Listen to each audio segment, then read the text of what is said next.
योगी गृहस्थी में नहीं पढ़ोगे और तुम्हें फिर महाराज कोई झंझट नहीं रहेगी। तो उसी आशीर्वाद को, उसी श्राप को सिरमूर धारण करके पुनः वो जंगल की ओर चले गए थे। हजारों वर्षों तक उन्होंने हजारों वर्षों तक तपस्या की।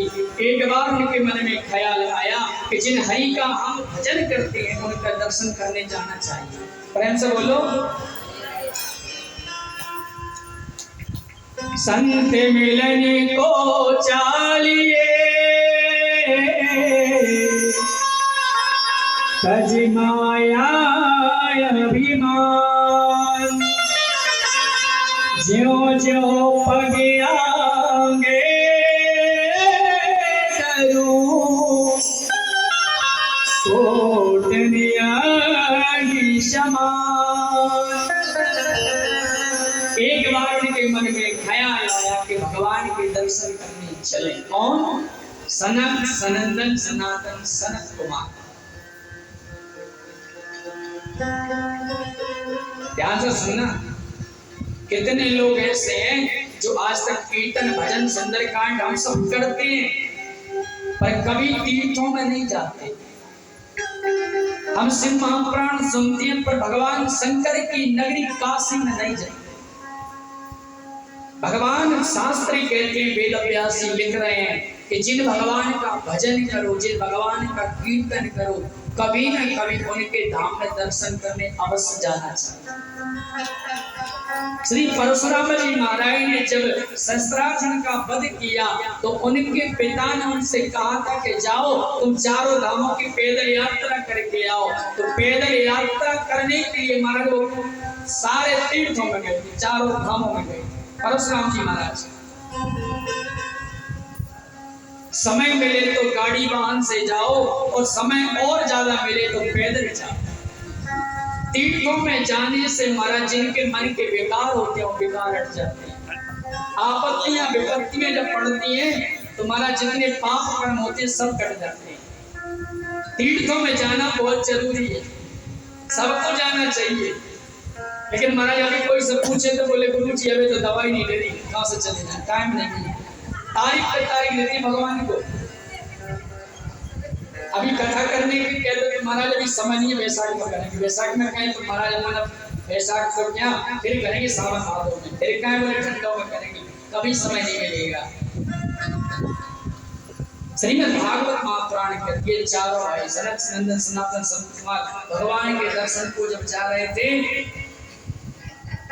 तो जब दर्शनों को जा रहे थे तो भगवान बैकुंठ में बैठे थे और उनके दो पार्षद थे जिनका नाम था जय और विजय।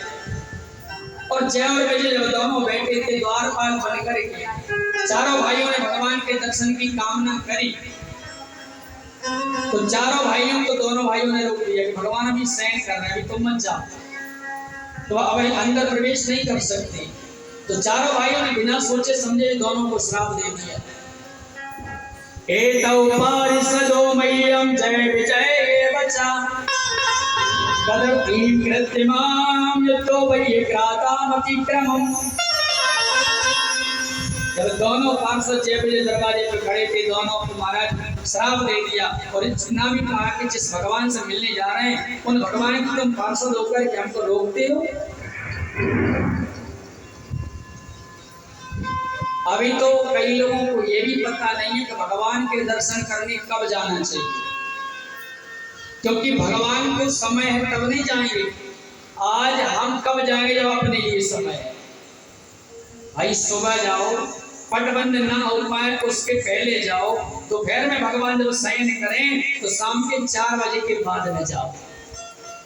जैसे हम सोते हैं ऐसे भगवान भी सोते हैं, हम खाते हैं भगवान भी खाते हैं। भगवान आरती उतरवाते हैं, भगवान को नजर लगी होती है तो आरती उतरती है भगवान की। लेकिन हम लोग ने जब समय मिला खा पी के चल दिए। आजकल तो महाराज बुरा ना मानना, कई लोग तो मंदिरों में जाके सो जाते हैं। हाँ, चुनाव की चर्चा मंदिर में ही करेंगे, बोले मंदिर में चलो, पुजारी इसका चाय बना पटा से। ये गलत है, ये पाप है, नहीं करना चाहिए। जैसे तुम सो रहे हो भगवान भी सो रहे, पुजारी भी सो रहा है। इसका दुष्परिणाम होता है, जैसे आप भगवान सहन कर रहे थे, जय विजय दोनों खड़े थे, चारों भाई पहुंचे, रोक दिया, अभी आप सो रहे हैं, आप शाम के समय पे आना। बोले अच्छा, हम इतनी दूर से हमको रोकते हैं, तुम्हें श्राप देती है, दोनों राक्षस हो जाओ।